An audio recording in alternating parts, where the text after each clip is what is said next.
मिश्रा के चक्कर में फंसे सैकड़ों युवा, बाबा साहेब का अपमान करने पर पहुंचे जेल। अनिल मिश्रा के लिए खड़ी वकीलों की फौज, गरीब युवाओं को सरेआम मांगनी पड़ रही माफी। अनिल मिश्रा को बचाने के लिए अब ग्वालियर में लोअर कोर्ट से लेकर हाई कोर्ट तक में वकीलों की फौज खड़ी है, लेकिन उनके चक्कर में फंसकर जिन गरीब युवाओं ने बाबा साहेब का अपमान किया, उन्हें बचाने वाला कोई नहीं है। कोई सलाखों के पीछे रहम की भीख मांग रहा है, तो कोई बाबा साहेब के फोटो के सामने सर झुकाकर माफी लेने की कोशिश कर रहा है, तो कोई रो रो कर अपनी गलती का एहसास कर रहा है। जरा देखिए, ये उस वक्त की तस्वीरें हैं जब अनिल मिश्रा के केस की हाई कोर्ट में सुनवाई चल रही थी। वो हाई कोर्ट परिसर में ही दर्जनों वकीलों से घिरे हैं और खुलकर नारेबाजी कर रहे हैं।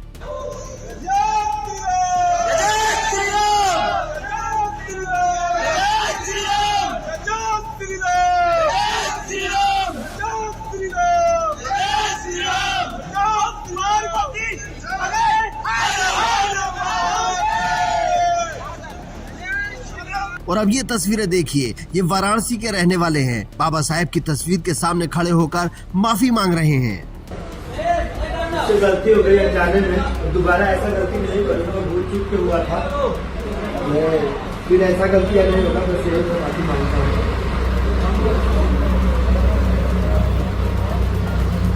लेकिन मजे की बात यह है कि अनिल मिश्रा और इन पंडित जी का गुनाह एक ही है। दोनों ने बाबा साहेब भीमराव अंबेडकर का अपमान किया है, लेकिन एक मजे से अदालत में नारेबाजी कर रहा है और दूसरे थाने में ही थर थर कांपते हुए फोटो के सामने माफी मांग रहा है। इससे आपको क्या समझ आया? एक ही तरह के गुनाह में दो अलग अलग तरीके की तस्वीरें, दो अलग अलग भारत की कहानी कह रही हैं, और यही हमारी असली हकीकत है।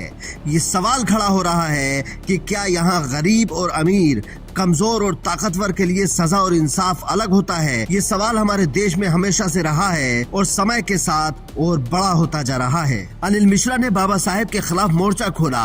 पहले ग्वालियर हाई कोर्ट में मूर्ति का विरोध किया, फिर उनके खिलाफ सोशल मीडिया पर कैंपेन चलाया, जिससे प्रभावित होकर बहुत से युवाओं ने बाबा साहेब के खिलाफ बयानबाजी की, जिसका नतीजा ये हुआ कि देश के अलग अलग कोनों में 500 से ज्यादा लोगों पर केस दर्ज हो गया। अब बताइए, अनिल मिश्रा के पास तो ताकत है, वकीलों का लाव लश्कर है, वो ग्वालियर में बार एसोसिएशन के अध्यक्ष रहे हैं, उनके भाई जज भी हैं, वो तो केस लड़ लेंगे, लेकिन जो गरीब हैं, कमजोर हैं, उनका क्या होगा? इसीलिए किसी के भी पीछे चलने से पहले ये सोच समझ लो कि वो रास्ता सही है या गलत, और उसका नतीजा क्या हो सकता है। क्योंकि कई लोग लाइमलाइट के चक्कर में आकर किसी दूसरे का रास्ता अपनाते हैं। कई बार तो उन्हें पता भी नहीं होता कि वो क्या कर रहे हैं। बाबा साहेब का अपमान और विरोध करने वालों से ही आप 4 सवाल कर लोगे तो उन्हें नहीं पता होगा कि वे क्यों विरोध कर रहे हैं। उनसे अगर आप पूछ लेंगे कि चलो बताओ BN राव कौन थे, तो वो नहीं बता पाएंगे, लेकिन बाबा साहेब का फोटो दहन करने निकल पड़ेंगे, क्योंकि उनको लगता है कि इससे उन पर फोकस जाएगा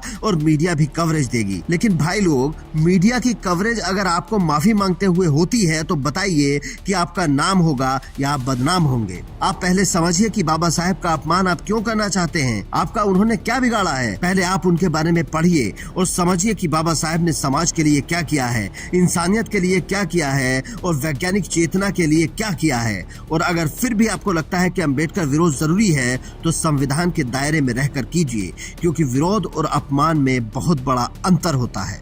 ब्यूरो रिपोर्ट, इंडियन न्यूज।